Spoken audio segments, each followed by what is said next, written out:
What's up guys? Welcome to your regular dose of anime recommendations. Today's video is very specific. We're going to target those harem anime which have some kind of overpowered or unusual main character.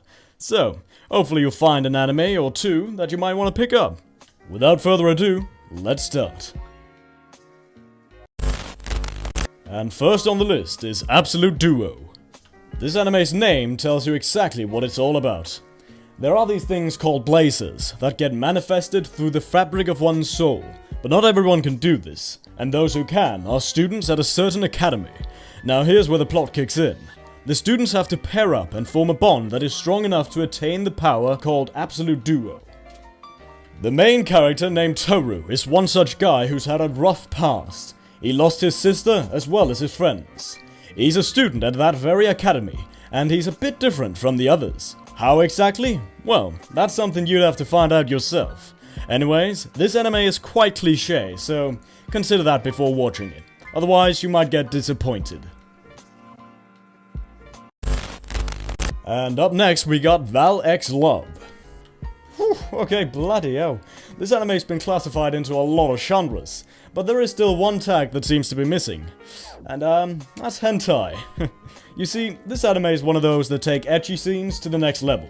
So in a way, you can call it a softcore hentai. Plus, there are a lot of cute girls in it, so probably worth watching. The main character, named Akutsu Takuma, is one of those lonely high school boys that don't like to interact with other people, or rather they just don't get an opportunity to do so. But then an unprecedented request comes, and he's suddenly tasked with saving the world alongside 9 other beautiful girls. And just like that, his normal life is over, and his days as a harem lead begin. Coming in at number 7, we got Dai Shogun, The Great Revolution. Right, so, compared to the last two, this anime is a little different, in the sense that the harem element isn't that strong. So if you're looking for this harem ecchi stuff that somehow still classifies as an anime, this might not be the one for you. Although this is still a good anime, worth a watch. There's a crisis faced by Japan because of some black ships. A giant ancient robot helps Japan in this crisis situation.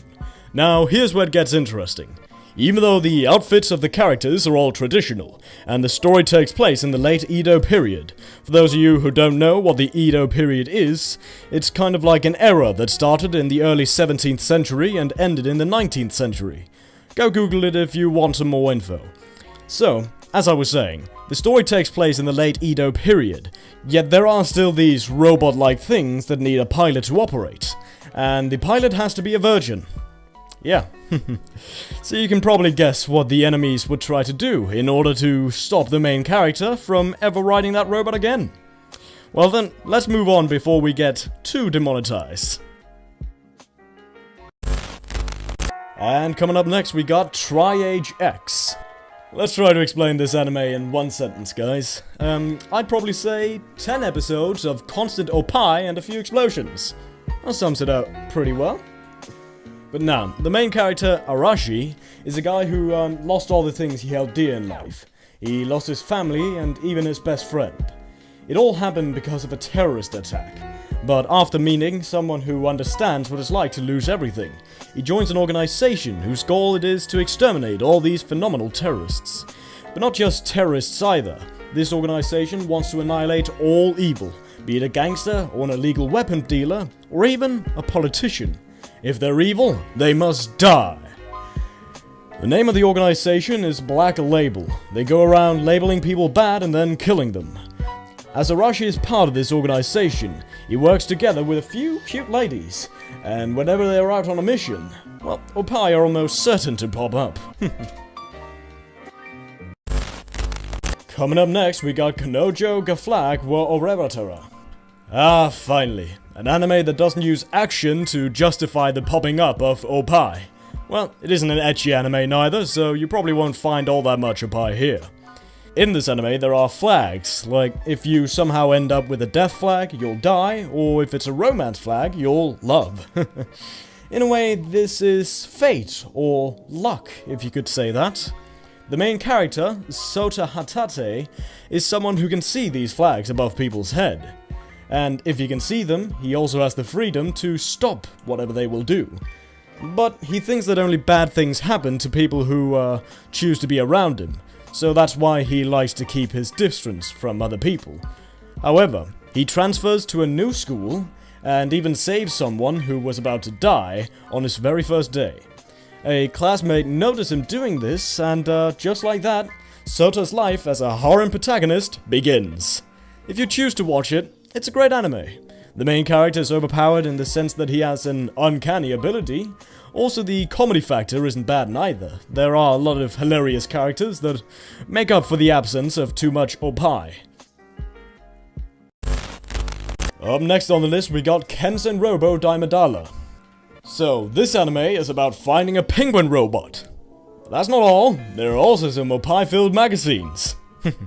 A mysterious species suddenly pops out on Earth for unknown reasons. They're called the Penguin Empire. On the other hand, there's the anti-penguin organization called Beauty Salon Prince.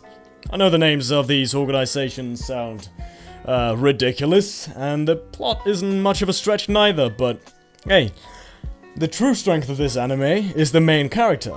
Koichi Mananbashi is an energetic high school student who'd do anything for a pie. Or should I say he wants to live and breathe opai. Inhale and exhale them.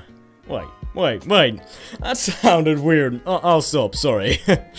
But remember one thing. If you like opai too, then this anime is absolutely something that you can't miss out on. I mean, why would anyone want to miss out on opai? It doesn't make any sense.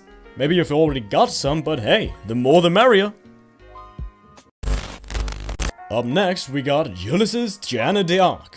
This anime takes place in the 15th century. There's been a war going on between England and France for many years. The goal of the war is to decide who will be the next to take the French throne. In the middle of all this, there is a son of a noble who attends a prestigious school in order to study magic and alchemy. Suddenly, the war takes a turn for the worst. The main character loses everything, and is now a wanted man. He has a fair amount of knowledge about alchemy, but as he's on the run from his pursuers, he ends up in a village where he meets a girl, and both of them get acquainted. Anyways, this anime is an epic mashup of all sorts of different anime. So don't watch it with the eyes of a critic, you'll end up finding everything that's wrong with it. And if you do that, enjoying it would become a mirage. It's a good anime, but not everyone will love it, just because it's a bit cliché. But apart from that, it's worth a watch. Coming up on third place, we got Girly Air Force. A guy and a girl who are both childhood friends escaped from a Chinese terrorist organization. The place they try to escape to is Japan, and somehow they become successful in their escape. An aircraft helped them escape in one way or another. The one who was piloting that aircraft-like thing is a girl named Griffin. Now, let's get back to the two friends who escaped. One of them is Kei, and the other one is Minghua. Kei develops a fascination for these aircrafts, and he somehow gets recruited by the Japanese self-defense force to help Griffin in driving one. A couple of girls also join them later on. And there you have it, folks, a light harem. I think this anime is for those folks who are into military-related stuffs, be it games or just terrorism in general. Wait, that sounded... Anyways, the animation is stunning, and it really just makes everything come together and makes the entire series and anime look beautiful and flashy. And being cut off by first place, but still landing on second, we got Dragon Crisis. Right, so... there's this dull-looking high school boy named Kisaragi Ruji. He's living an average, peaceful life. But then, one day, his cousin returns, who also happens to be a beauty, by the way, and everything changes. He and his cousin sees a relic box from someone. It opens up, and there's a little dragon girl inside. Her name is Rose. Now that Ruji and his cousin know that these guys would return to get the girl back, he tries whatever he can to save the little dragon girl. He also realizes that he is a level 10 breaker. I know you wouldn't understand what a level 10 breaker means if you haven't watched this anime yet. So, yeah, just know that it means he's pretty goddamn strong. The real question is whether or not this anime is worth watching, and I'd say it definitely is. Not only is there a dragon lolly, It's also rare to see a high school anime where the cousin of the main character returns from another country and immediately ends up in a messy situation. We can think of it as a legal arara, if you catch my drift. And finally, number 1, we got Conception. The way this anime starts is quite interesting. It's the high school graduation ceremony, which means that the students have just graduated from high school. The main character, Itsuki, gets a somewhat subtle news. His cousin, Mahiru, tells him that she's pregnant. I won't tell you who's the dad, you'll have to find out about that yourself.